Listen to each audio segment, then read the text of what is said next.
Assalamualaikum warahmatullahi wabarakatuh. Salam, Om Swastiastu, Om Swastiastu, Namo Buddhaya, Salam Kebajikan. Perkenalkan, nama saya Gani Sabik Prawira dengan NIM B1B12225. Di sini saya akan memaparkan materi bab 11 dari mata kuliah Tata Kelola Keuangan Pemerintah, yaitu tentang distribusi pendapatan. Pertama adalah latar belakang. Distribusi pendapatan yang tidak merata merupakan masalah ekonomi yang sering muncul di banyak negara, termasuk Indonesia. Ketimpangan distribusi pendapatan dapat menyebabkan berbagai dampak negatif seperti peningkatan kemiskinan, pengangguran, dan ketidakstabilan ekonomi. Pembangunan ekonomi yang merata di suatu wilayah bertujuan untuk meningkatkan taraf hidup dan kesejahteraan masyarakat. Distribusi pendapatan yang merata diharapkan dapat menciptakan perubahan dan perbaikan, seperti peningkatan pertumbuhan ekonomi, pengentasan kemiskinan, dan pengurangan pengangguran. Dalam konteks Indonesia, distribusi pendapatan yang merata diharapkan dapat meningkatkan kesejahteraan masyarakat. Kabupaten Sukoharjo misalnya, merupakan salah satu kabupaten di Indonesia yang distribusi pendapatannya tidak merata. Hal ini menunjukkan pentingnya perhatian terhadap distribusi pendapatan di tingkat lokal. Pengelolaan zakat juga menjadi bagian penting dalam pendapatan distribusi yang merata. Potensi zakat, infak, dan sedekah di Indonesia sangat besar jika dikelola dengan baik, karena mayoritas masyarakat Indonesia beragama Islam. Pengelolaan zakat diatur dalam Undang-Undang Republik Indonesia Nomor 38 Tahun 1999 tentang pengelolaan zakat. Ketimpangan distribusi pendapatan berkaitan dengan pendapatan yang diterima oleh masyarakat di suatu negara.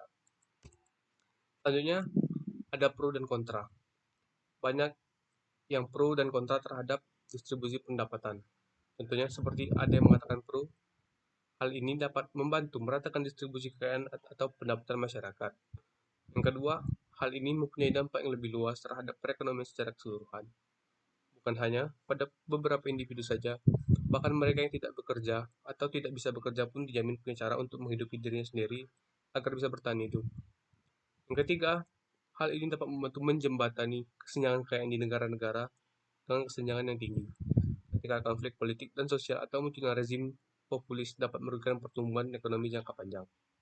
Selanjutnya ada pun yang mengatakan kontra, yaitu yang pertama ada sekalian kelompok masyarakat kurang mampu mendapatkan lebih banyak akses terhadap dana. Mereka masih kekurangan keterampilan, ambisi, dan hubungan yang diperlukan untuk bersaing dengan sukses dalam perekonomian.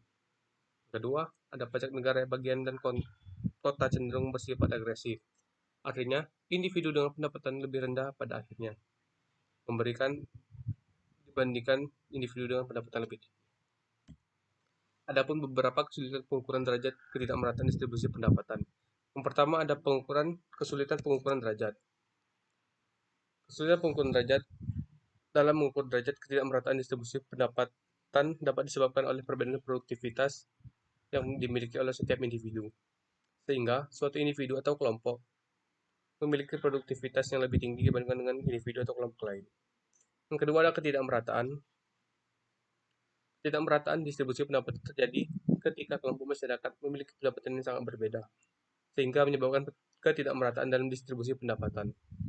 Yang ketiga, distribusi pendapatan. Distribusi pendapatan merupakan ukuran yang menunjukkan hubungan antara individu dengan pendapatan total yang mereka terima.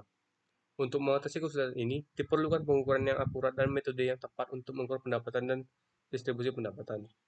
Selain itu, perlu adanya kebijakan yang tepat untuk mengatasi ketidakmerataan distribusi pendapatan dan meningkatkan kesejahteraan masyarakat.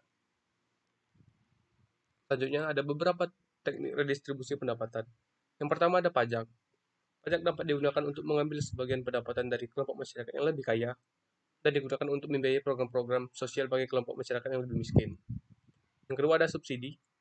Subsidi dapat digunakan untuk memberikan bantuan keuangan kepada kelompok masyarakat yang lebih miskin, seperti subsidi bahan bakar, minyak, subsidi pupuk, dan subsidi listrik. Yang ketiga ada Corporate Social Responsibility atau CSR. CSR dapat digunakan oleh perusahaan untuk memberikan kontribusi kepada masyarakat melalui program-program sosial seperti program pendidikan, kesehatan, dan lingkungan hidup. Yang keempat, kredit atau pinjaman lunak. Kredit atau pinjaman lunak dapat diberikan kepada kelompok masyarakat yang lebih miskin untuk membantu mereka memulai usaha atau meningkatkan keterampilan mereka. Yang kelima, zakat atau sedekah. Zakat atau sedekah dapat digunakan untuk memberikan bantuan keuangan kepada sekelompok masyarakat yang lebih miskin, seperti membantu mereka memenuhi kebutuhan dasar, seperti makanan, pakaian, dan tempat tinggal. Dalam konteks digitalisasi pemerintahan keluarga sosial, teknik redistribusi pendapatan dapat digunakan untuk meningkatkan kesejahteraan masyarakat dan memperluas akses ke pasar. Dengan mengadopsi teknik redistribusi pendapatan yang tepat, perusahaan dapat memperkuat hubungan dengan masyarakat dan meningkatkan keberlanjutan bisnis mereka. Adapun pengaruh redistribusi pendapatan terhadap keinginan untuk bekerja dan biaya sosial. Yang pertama ada keinginan bekerja. Adapun hal yang dipengaruhi oleh keinginan bekerja, yang pertama ada intensif ekonomi, dan yang kedua ada pengurangan efek intensif. Selanjutnya ada yang biaya sosial. Hal yang dipengaruhi dari biaya sosial yaitu efisiensi ekonomi dan dampak sosial. Kesimpulan, peran penting redistribusi mendapatkan sebagai solusi untuk mengatasi ketidaksetaraan ekonomi. Dengan mempertimbangkan bukti empiris dan studi kasus, dapat disimpulkan bahwa implementasi kebijakan redistribusi dapat menjadi katalisator perubahan positif dalam struktur sosial dan ekonomi suatu negara. Meskipun mungkin timbul tantangan dan resistensi, manfaat jangka panjang dalam mencapai keadilan dan stabilitas masyarakat membuat langkah-langkah redistribusi pendapatan layak untuk diterapkan dan diperkuat. Keberlanjutan upaya ini menjadi kunci untuk menciptakan masyarakat yang lebih inklusif dan berdaya saing. Sekian dari saya. Wabillahi taufiq wal hidayah. Wassalamualaikum warahmatullahi wabarakatuh. Salam, Om Swastiastu, Namo Buddhaya, Salam Kebajikan. Salam kebajikan.